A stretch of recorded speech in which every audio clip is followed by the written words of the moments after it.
All right. Gonna review a 5K guaranteed, $5.50 buy-in. Went ahead and made a fairly deep run just off the final table bubble with about 1,500 people in it. See if we can go ahead and show y'all a couple things. Let's see, let's actually go back to the first hand. All right, first hand I played, starting off at 167 big blinds. Blinds 30-60. Looks like I late regged a little bit. Can't really tell you too much about these people beyond the HUD stats that you see. So, obviously, 6 queen. Gonna fold that under the gun.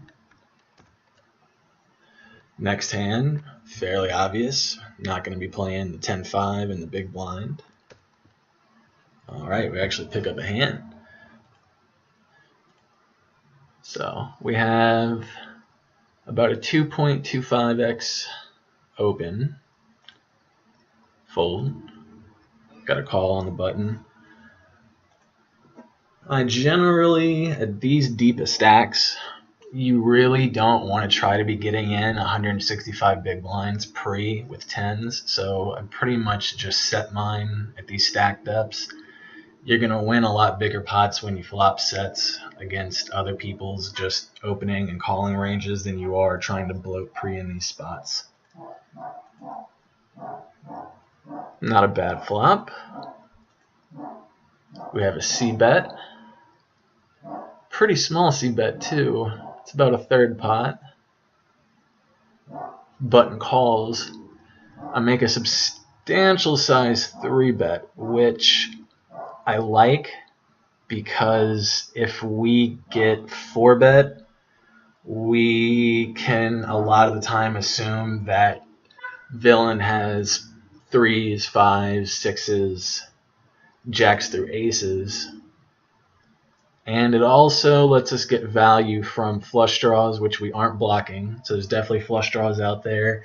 There's definitely hands like ace-king with the ace of hearts that's going to flat at these stack depths because everybody just wants to play streets when you're this deep. So we've got a fold and a call. Now, the original Razor, C-betting and then folding, but the guy who is flat called pre-flop, flat called on the flop, and then flat called again on the flop, this tells me he has a drawing hand. So I'm thinking he has hearts. I'm thinking he has a hand like ace-4, pocket fours, maybe 8-7. So I still think that we're ahead on the turn almost always. I think the only hands that catch up there are 8-8, 8-6 of hearts, 7-8 of hearts doesn't have us beat, but it definitely gains some equity. So looks to be about 75% pot. I like it. I don't think checking here is ever good. I think you're just giving the flush draw and the open-ended straight draw just like clean equity to get there. Got another call, and then a 3 comes out. Now I almost never think villain has a 3 in his hand, ever. I mean, the only chance I think he had a 3 in his hand is if he had like pocket 3s and the hand's not playing out this way. I think we can get paid by 9s, although some players are going to spaz out and start raising and acting like that's the nuts prior to the river. I think we can get paid by any 8. I don't think we can bet and get raised by a bunch of bluffs. So let's see. Less than half pot. I like that, especially considering how much he has left behind. You don't really want to jam and make him hero fold an 8. Might even get hero called by a 6. So I really like this. It's not even half of his remaining stack. So we're really trying to induce a call here. And he does. And he mucks. So I'm thinking this was probably 8-7. maybe nines a small bit of the time, maybe ace eight of hearts, maybe a6, maybe pocket sevens. Anyways, next hand. Got a suited ace on the button. We like that.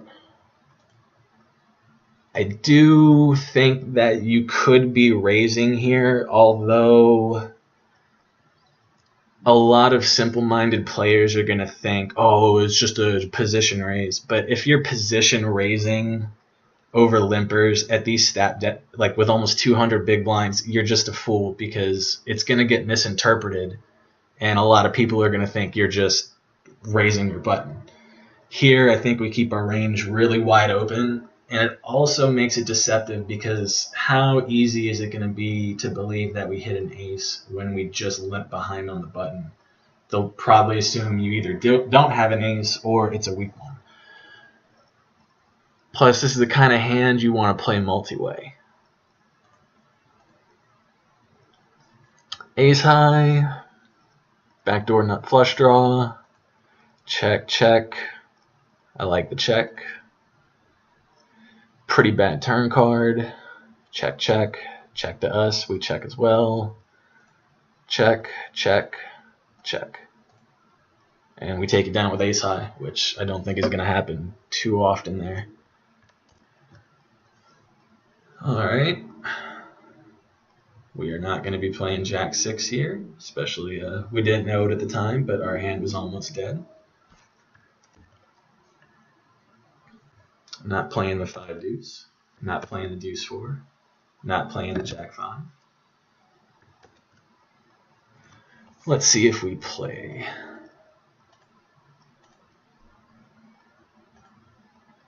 I think you can be flatting here. I don't think it's that bad. I chose to fold. I think probably the straw that broke the camel's back that made me fold here is the fact that when the pot's already 7-10 and you have a guy with 2,800 left behind, I mean, if we call in there, then he's got a little over a 3-to-1 stack to pot ratio. So I don't think we're going to really be able to extract tons of value or play streets when we flop a draw. So I don't think we play this hand here. I'm positive we don't. A6 on the button, maybe. Once again, we have a limp from the small stack, and I think limping here is fine. I'm really not trying to play for 2,800 chips too often. This just seems pretty strong. The guy's playing 10-10, which means he's extremely tight, and he's leading into 2 other players. And I mean, if this guy flopped a hand, he's probably checking a lot of the time too. So I mean, this just signifies a lot of strength. This makes it even harder to call. Easy fold. I don't think we play this. Nope. Maybe we play the ace-8 in the hijack. Nope. Oh, we got some Annies in here now. Looks like we're a bit card dead. Got an ace on the button. Maybe we play it. Folded us. We make it about 2.25x. I like it. I like it a lot. We get called. I like the c-bet here. I also like his check call a lot. Backdoor straight draw, backdoor flush draw, middle pair. I like his check a lot. I like my check even more. He's once again going for the check call. Pretty sure this is at least somewhat winning player. I remember I looked up his stats. I think he's a winning player. I check my ace high behind. He takes it down. I think maybe you could construct an argument to just check here and try to show down some value with your ace high. But against a player who's running 1913 and folds to a c-bet a little over 2/3 of the time, I think you're denying a lot of equity with your 5-6 of spades, your 7-8 of spades, your 9-10s. I think you're looking good with a c-bet there. But once you get called by a tight player, I can't imagine a turn that you would want to barrel. Even if I hit an ace, I can't imagine that I would want to bet the ace, especially if it's an ace of spades. All right, next hand. Pretty sure we'll play that. We have a min open under the gun from a guy running 12-8, so that's pretty scary. But since it's only 2x, second best position at the table, we're fairly deep. I think we need to be calling there and seeing a flop.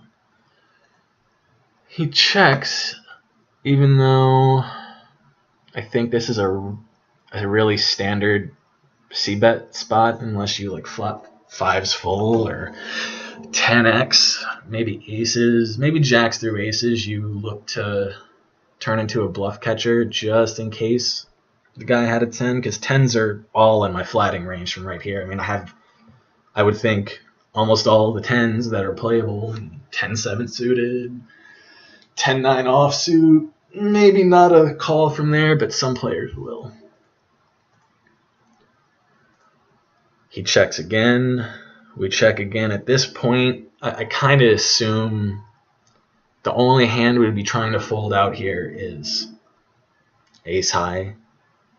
And I just don't think that we're getting ace high to fold this turn often enough. Now he goes for the 2/3 pot. Don't think it really matters. I think that looks a lot like a 10. I think that looks a lot like jacks through aces. That could have even been 7s. That even could have been 4s. I mean, if that's a bluff, even if it's a bluff with ace high, which I think is poor, but I just don't think we can mix it up right there. I doubt we play this hand.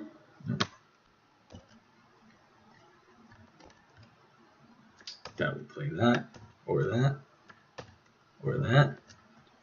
Let's see if we play this. We do. We have a limp from a large stack. He's running 18-6, so 2/3 of his hands he's limping or calling. I think raising here only bloats the pot. I don't think there's really much value in doing that at 100 big blinds. Interesting flop. I think this is, I mean, I'm never leading. I don't think I fold here. No, I don't like a fold there. I think an offsuit 7 gives you the nuts. I think a 9 or an 8 makes your hand good a lot of the time. I think you can represent a lot by flatting there and choose to play some turns. Gonna check there every time again. He checks behind, so this definitely looks weak. I hope we spring into action. Oh, look, we do. We fire a little over half pot on that river, and we get a fold. So, you know, if you're gonna float with outs. I mean, I guess this technically isn't really a float because we had 3 outs to the nuts. But yeah, that's how to neutralize position on people a lot of the time. I'm doubting we play this.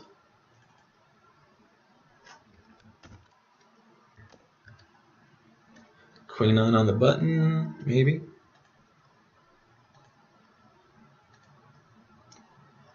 I mean, I guess you could be flatting here sometimes, but with a guy who is running 11-0.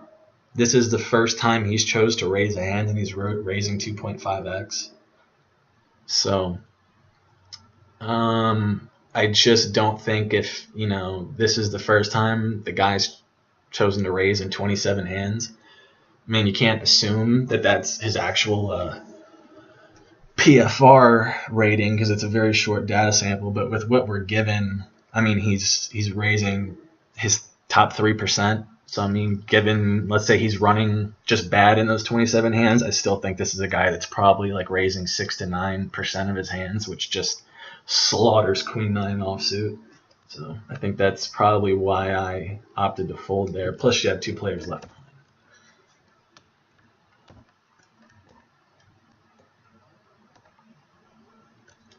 I don't think I play this.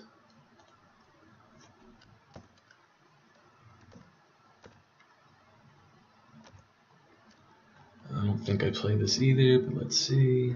Yep, too early in the position.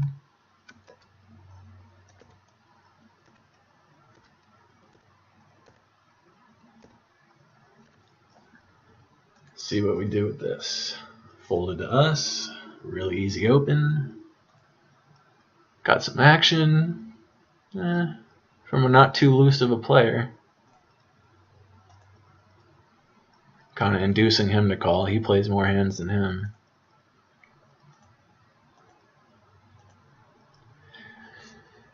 With 2 players on a hand like this, I mean, King X, 10X, Queen Jack, pocket deuces. I mean, these are every single hand that catches up that we didn't have beat pre-flop is just smack dab in these 2 guys' range. I don't think you should be c-betting into 2 players on that kind of board texture at all.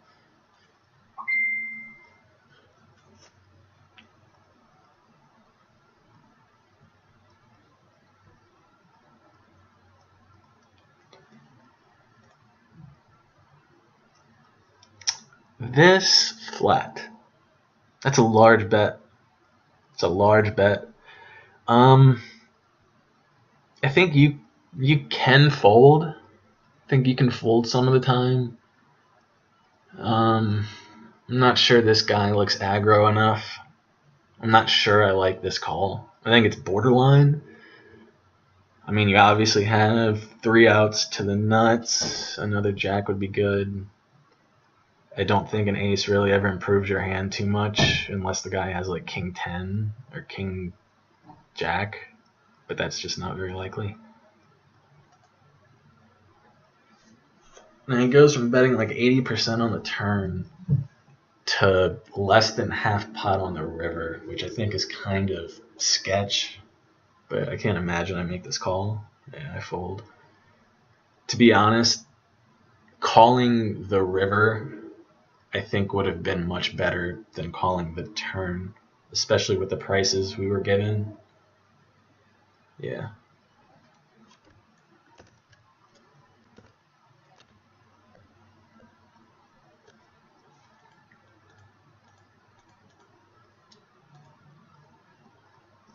We have a limp by a guy who, jeez.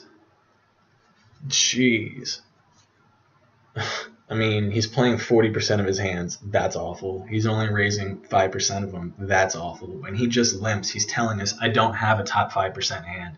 I have garbage, I think with a lot of players, you could just flat and kind of disguise your hand, but this guy's just playing too many hands. You need to isolate him. Unfortunately, him flatting there is not good. And this guy just doesn't seem to fold, so. I don't know what I do here.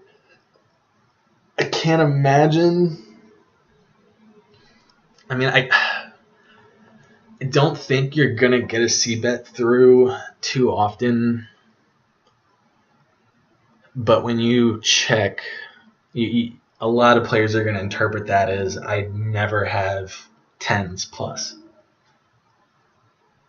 Of course, you're probably not going to lead pocket 7s or 9x, but I think you just, by checking, you eliminate so many hands that you just induce someone to bet behind. But then again, if you bet half pot, 60%, I think that that's just a losing play. This is probably the toughest spot I face in the tournament this far, even though it just kind of seems, menial.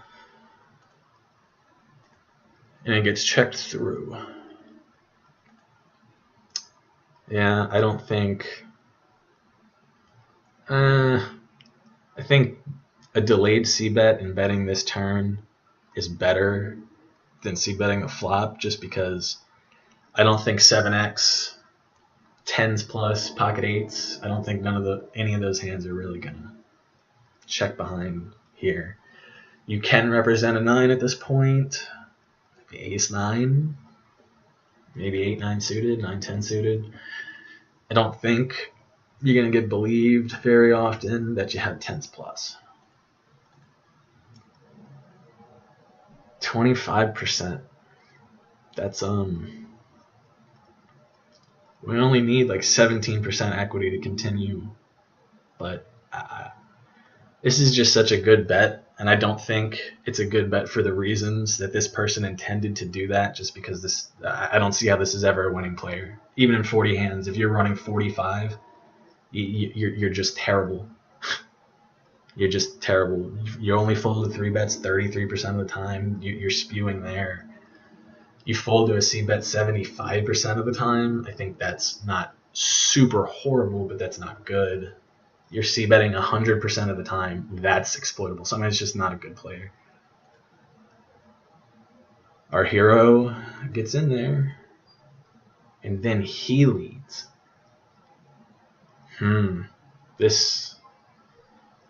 This seems strange, but I think that's value. I really do. I think that's 9x. I think that's possibly 8-8. I think that's possibly a flush, although not too often. Could be 10-jack, maybe even 10-jack of clubs.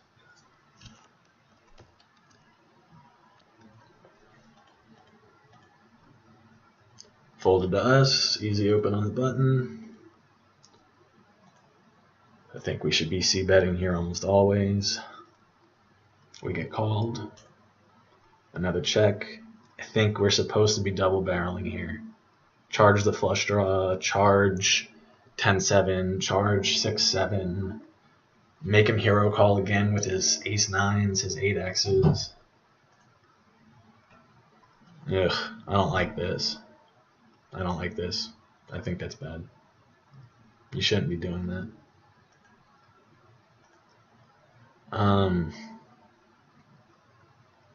Checks turn, checks river again. So, I think you need to be betting a quarter to third pot to try to get called by a pair of 9s, maybe even a pair of 8s. I check, take it down. Yeah, I think I played this hand badly. I think I played that badly on 2 different streets.